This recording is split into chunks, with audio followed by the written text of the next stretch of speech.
ri dil kal nuam ka ti na ber chu long chuan hi nia longa hian ka chuang nge ni hello ri dil tangin chibai vek ule ri dil kal to te po inom treu ti ka ria la kal lo te po inom don ti ka hrenga tunlai phei chu ri dil kal hi har sa ve de ta engponi se hei kan kal rem chang luaya kanon hol kwal ve zoi do ani hei ama angkha chu ni che to lawa rambuai chin chu thil hi dang lam ve le deu to barma rambuai chin chu ko te ste po hi aram leka amai ro chu en tin mo chuanin man thei chuan om ve sam ani hetiang hianin n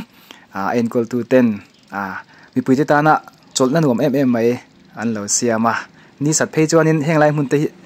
alak thei rem khop mai hei ri dil hi anuam thing khop maya ke po ka kal ngun khop maya amai ro chu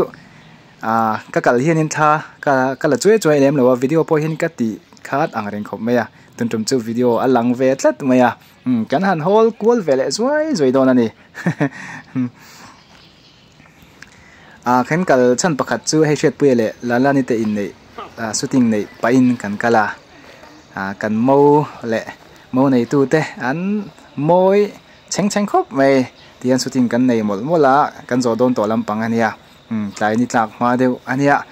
bo rok potik chho tan khop mai an moi don rem khop mai tianin attendant arem dan danin phone te nen thlakan lo la tiang khanin anuam khop mai chamte chamte ani tuna chuanin along te po hi chuana chak oma ri dil hi ka kal fowa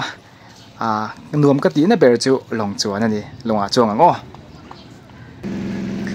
longa chuanin hei ka thut ta wang maya nuam khop vai ri dil kal nuam ka ti na ber chu long chuan hi nia longa hian ka chuang nge ni ri dil kala chuanin an long chuan hi ka rong chang ani ia in chuan khom to ka ring thowa nang ni point no chong to thing thoin ka hinga ka kham thei lo long chuan hi chu mo an ti ve le thor ve la moi sin ri dil hi he timing azirin chun pachanga chun kalila ani in en tle sur mai ta he tlai ni tlang ma deu ni ta du na hianin amoi tu ti chuan fulin kan tlan kwal par ta ti hianin ni ala takim lo fa ni naka hi chuanin amoi dan kha adang lam ta ni ka tiang te kha nia ni tlak nu le ni tlak ma te ni tlak don te timing a zir hianin amoi dan hi adang lam kwal ve ka ni chu ri di nomna MMA pakhat ani ve boka hei wen hi kal an tam tu lo ni hi wen chu kan tlem ta machine ti hianin hei reflect zong hian enula amoi je hi hetia en phei chuanin ri di lani ti in shelmi alo me theni chu tiang vel chu ni an moi sin siam tu ina nature thil du taka siam han mu te hi mit thi ha dam veng mai ni in ha dam ve thi dam ka shelawa ha dam chak veng khop mai bo ruak thiang lim tak mai kan han hi wang mai ti hian chungleng sawa te po an thlok del mai ni mun nuam khop mai nunan ti lim mi ta tlei thin khop mai en teu mo ji moi ti ve tho karin ke pon moi ka ti ngang mai timing hi adik lu to mo moi lo thei lo ni top ve ni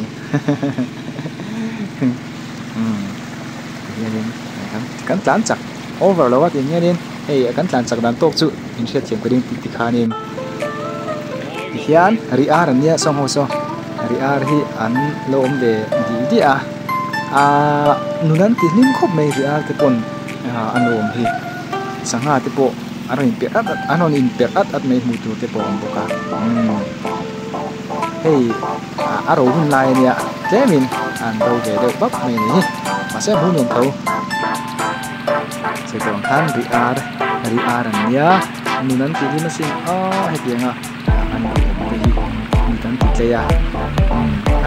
an ti nuam ding meng mai ni mai tu na te pon suai koi ding meng mai ni an so ko de da ta mai te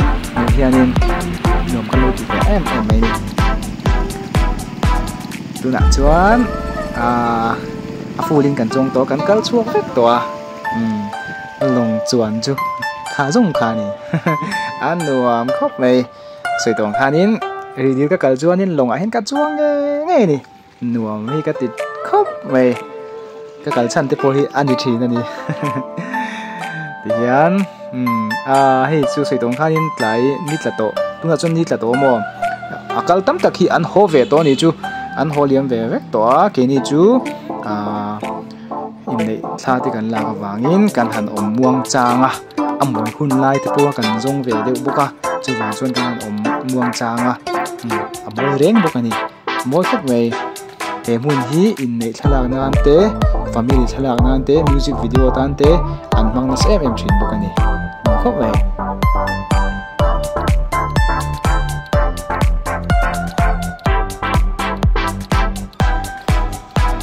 này, bye bye rồi đấy.